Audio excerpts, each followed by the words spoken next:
When President Ibrahim Kone lifted his fork to take the first bite of his evening meal, a strange sensation gripped him almost immediately. A sharp, burning heat clawed its way up his throat, and a heavy pressure settled over his chest like a slab of stone. The blood in his veins seemed to freeze midstream. Around him, the grand dining hall of the presidential palace fell into a breathless silence. Every eye was fixed on him, confused, alarmed, powerless. Something was terribly wrong. Poison. The word cracked like lightning through the minds of all present. But who had dared such an act? The guards? The kitchen staff? His own inner circle? And the most haunting question of all, would President Kone live to see another sunrise? The evening had begun as so many others had in the palace in Ouagadougou, formal, composed, with the polished ease of routine. After a grueling day of meetings and state affairs, President Kone had finally sat down to a late meal surrounded by his closest advisers. "We have the inauguration of the Northern Water Project scheduled this week," murmured Economy Minister Salifou Diallo, scanning the notes in his worn leather folder. "The villagers are preparing celebrations. They await your arrival eagerly, Mr. President." Kone nodded absently, lifting a forkful of fragrant rice and spiced chicken, the traditional pride of Burkina Faso. "The water project will be the 32nd out of the 50 we pledged," he said with quiet pride. "If we stay the course, we can." His words were cut off mid-sentence. A searing fire burned down his throat. His chest tightened with a crushing force. The fork clattered from his hand, falling to his plate with a soft, tragic clang. His vision wavered, a shrill ringing filled his ears. "Mr. President, are you all right?" asked Interior Minister Adama Kabore, rising to his feet with sudden alarm. Kone tried to respond, but only a garbled croak escaped his lips. He reached for his glass of water, his hand trembling so violently that the glass toppled and shattered against the polished table. Panic exploded through the room like a bomb. "The president's been poisoned," someone cried. "Call the doctor." "Now," barked Minister Kabore, overturning his chair as he sprang into action. Security agents burst into the hall, weapons drawn, faces tight with fear. Advisors leapt from their seats. Shouts echoed from every direction. Amid the chaos, President Kone fought to stay conscious, but darkness gnawed at the edges of his mind. "Seal the palace immediately," commanded Security Chief Karim Ouedraogo. "No one enters. No one leaves. This is an attack." Ouedraogo and Kabore rushed to Kone's side as the palace's emergency medical team arrived, led by the grizzled and steely-eyed Dr. Pascal Zongo. The old physician quickly checked the president's vitals, his face grim. "It's a fast-acting chemical toxin," Zongo said urgently. "He must be moved to intensive care immediately. We have very little time." The last thing Kone heard before he lost consciousness was Zongo's voice barking orders that sounded distant, fading like whispers swallowed by a storm. Within an hour, the Central Military Hospital of Burkina Faso was under complete lockdown.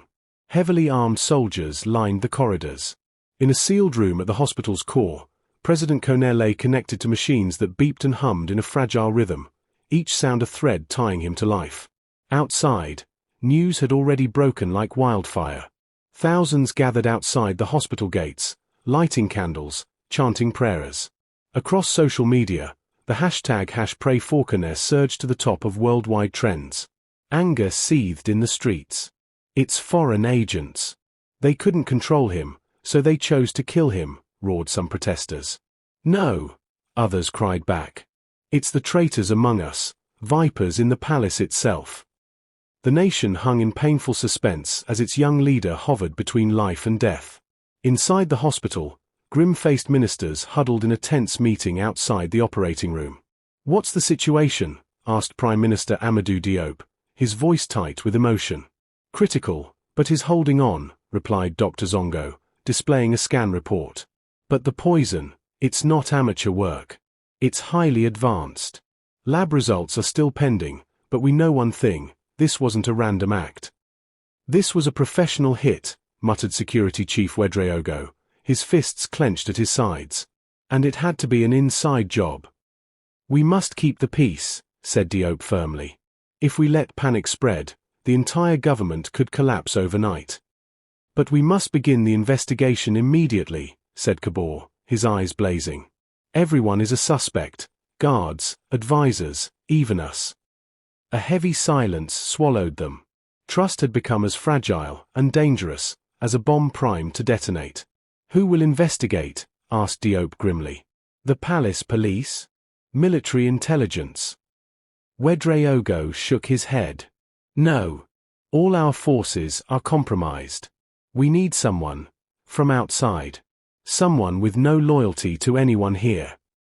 Who? Kabor demanded. At that very moment, in a modest clay-brick house on the outskirts of Ouagadougou, an old man listened to the breaking news on his battered radio. Maurice Sankara. Once the head of Burkina Faso's intelligence service, Sankara had been removed from power in disgrace after President Kone accused him of betrayal and collusion with foreign interests. Since then, Sankara had lived in virtual house arrest, shamed, watched, forgotten. The announcer's voice crackled through the radio. Breaking news: President Ibrahim Kone has been poisoned.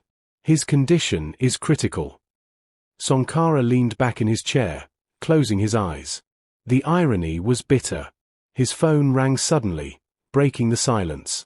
Maurice, came a familiar voice. They are coming for you. Who? Sankara asked coldly. The palace. They want you to investigate. Sankara let out a dry laugh. Kone. He thinks I'm a traitor. Exactly, said the voice. That's why you're perfect. He trusts no one inside. And he knows, if even you, his enemy, seek the truth, then it must be the truth. The next morning, a convoy of presidential vehicles pulled up to Sankara's humble home. Soldiers in plainclothes escorted him into a black SUV without a word. At the military hospital, Prime Minister Diop, Security Chief Ouedraogo, and Minister Kabor stood stiffly awaiting his arrival. Maurice Sankara, Diop greeted him with a strained smile, extending a hand. Sankara stared at it coolly but did not shake it. 3 years ago, you called me a traitor, he said flatly. Now you ask for my help. We have no choice, Kabor said simply. The president's life hangs by a thread. The nation's future with it. The attempt came from within, Ouedraogo added grimly. And everyone inside the palace is under suspicion. Sankara let their words sink in.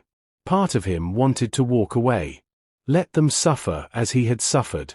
But another part, the part forged in loyalty to the nation, not to its rulers, knew he couldn't.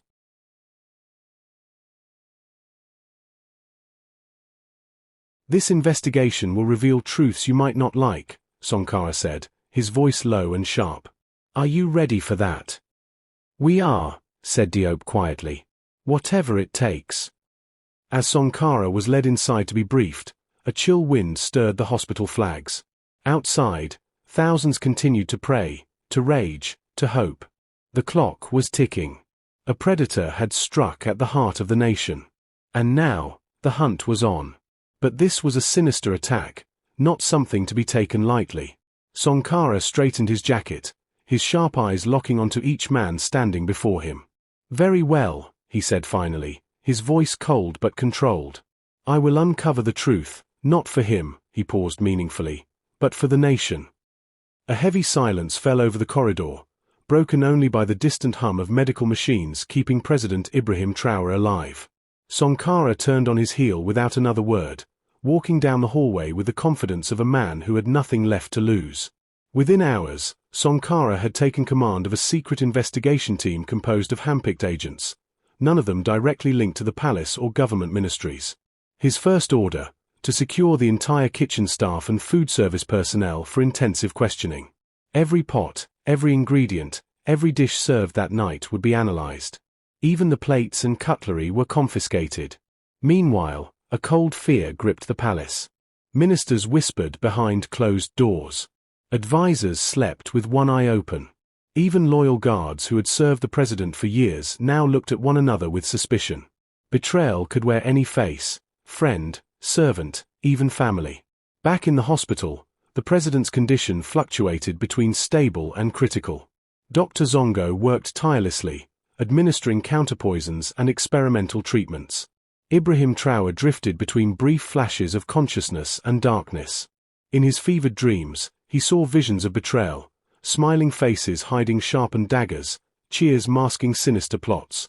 At the same time, on the streets of Ouagadougou, the people's anxiety erupted into a storm. Thousands gathered outside the presidential palace and hospital grounds, demanding answers. Some held signs praying for the president's recovery. Others accused foreign forces, citing colonial resentments and regional meddling. Tensions crackled like dry tinder.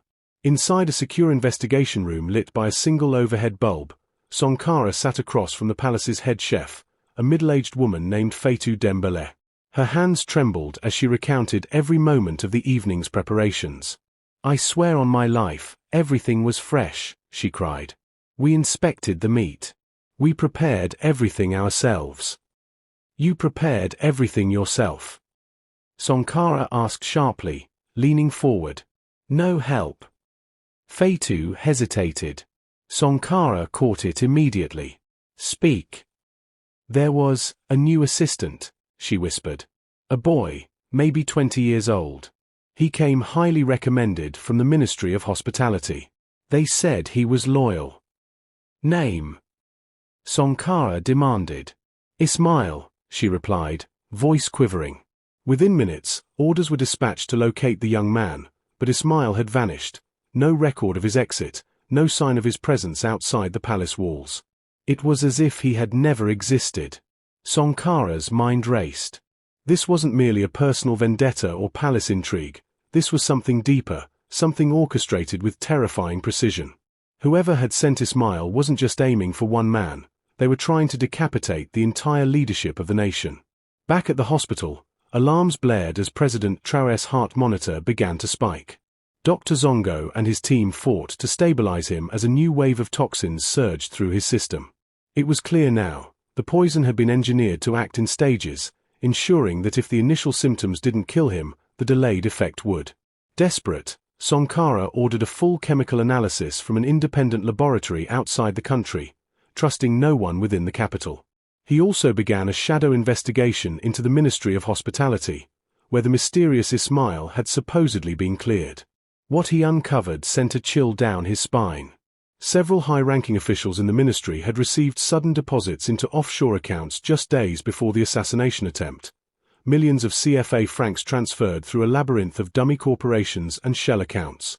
Someone had been bought. And the trail led disturbingly close to men who had once sworn loyalty to Traoré. As the sun began to rise over tense, sleepless Ouagadougou, Sankara stood before Prime Minister Diop, Security Chief Ouedraogo, and Interior Minister Kaboré. "The poisoning," Sankara said grimly, "was not the act of a lone traitor. It is part of a larger conspiracy. If we don't move swiftly and carefully, there will be no Burkina Faso left to save." Diop wiped sweat from his brow.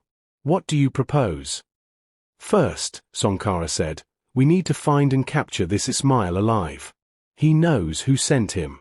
Second, we must tighten security not just around the president, but around every key minister. Third." He hesitated. "We must prepare for the possibility that the real masterminds are not yet finished." An uneasy silence settled over the room. Burkina Faso stood at the edge of a knife. Inside his hospital room, Ibrahim Traoré's fingers twitched. His mind, battered but still fighting, clawed its way toward the surface of consciousness. Somewhere deep within, he knew, if he survived, he could trust no one, not even those who called him brother. And outside, far beyond the hospital's high walls, a hidden enemy watched and waited for their next move. The game was far from over. It had only just begun. The city awoke to a boiling tension that could be felt in the air, heavy and electric. Military checkpoints appeared overnight. News outlets cautiously reported that President Ibrahim Traoré remained alive but critical. Behind the sterile walls of the hospital, however, reality was far more precarious. Another hour without a breakthrough antidote, and even his strong heart might fail. Meanwhile, Sankara's team worked without sleep. Through underground contacts, they traced Ismail to an abandoned safe house on the outskirts of Ouagadougou. When the team stormed it at dawn, the house was empty, except for a single blood-stained note left behind on a rickety table. Written in hurried scrawl. "You are too late. The nation will burn from within." Sankara clenched the note in his fist, fury simmering beneath his iron self-control. He turned to his second-in-command, Captain Sorgo. "Sweep the city. Interrogate every contact. They think they can beat us with fear. And if we can't find him?" Sorgo asked quietly. "Then we set a trap," Sankara said. His mind raced with a desperate idea. At noon, in a bold move, the government publicly announced that President Traoré had miraculously regained full consciousness, a lie. A calculated provocation. The conspirators, whoever they were, would panic. If they believed their target had survived and could reveal what he knew, they would be forced to act again, and expose themselves. And they did. That night, under the shadow of the city lights, a second assassin crept through the hospital's emergency wing disguised as a nurse, carrying a syringe of fast-acting poison. But Sankara's trap had been set perfectly. As the assassin slipped past the security perimeter, a hidden squad closed in. The man fought viciously, but he was subdued. Under brutal interrogation, the assassin cracked. What he revealed stunned even Sankara. The conspiracy was rooted not just in a few corrupted officials, but a secret coalition of businessmen, politicians, and foreign interests who saw Traoré's rise as a threat to their power. Traoré's reforms had been too swift, too radical. His dream of an independent Burkina Faso, free from neo-colonial influence, where wealth was shared rather than hoarded, had terrified them. And at the heart of it all, directing the betrayal like a conductor, was a name Sankara knew all too well: Minister Cabaret, the very man who had stood beside him during the emergency council meetings. Sankara's blood turned to ice. Without wasting time, he stormed into the ministry building with an elite force. Ministers gasped and protested as Cabaret was dragged from his office, cursing and spitting. "You think you save him by arresting me?" Cabaret sneered. "You fools don't understand. The world does not want Traoré. He's already dead, you're just prolonging the inevitable." But Cabaret had underestimated the resilience of the people. As the news of the coup plot broke, tens of thousands of citizens flooded the streets, demanding justice. They rallied not out of blind loyalty, but because they believed in Traoré's vision, a Burkina Faso owned by its people, not by shadowy foreign hands. Inside the hospital, Dr. Zongo administered a final antidote synthesized in partnership with foreign allies loyal to Traoré's cause. Hours passed. The monitors beeped steadily. The president's color returned. His chest rose and fell with deeper, stronger breaths. And then, in a moment that would later be replayed across every screen and newspaper in the nation, Ibrahim Traoré opened his eyes. The first thing he saw was Sankara standing at the foot of his bed, battered, sleepless, but unbroken. "You came back," Traoré croaked, his voice rough. "I never left, mon president," Sankara replied, a rare crack of emotion in his voice. In the following days, Cabaret and the other conspirators were tried for treason. Shocking revelations poured out: hidden bribes, secret meetings, plots stretching back years. But none of it broke the spirit of the people. If anything, it hardened their resolve. And Ibrahim Traoré, scarred but alive, returned to the presidency not as a symbol, but as a living embodiment of their struggle. Standing on the balcony of the presidential palace, overlooking a crowd that stretched as far as the eye could see, Traoré raised his hand. A roar thundered back at him, an explosion of unity, pride, and hope. "Today," he declared, voice steady and strong, "we prove that no poison, no betrayal, no empire can break the spirit of a free people. Today, we are born anew." The people erupted into wild cheers, the sound echoing across the city, reaching even the darkest alleys where shadows once schemed. Burkina Faso had been blooded, but it had not bowed. And as the sun set behind the ancient Sahelian horizon, Ibrahim Traoré stood firm, a man who had stared death in the face, and returned stronger than ever. The game was over, and the future was theirs to shape.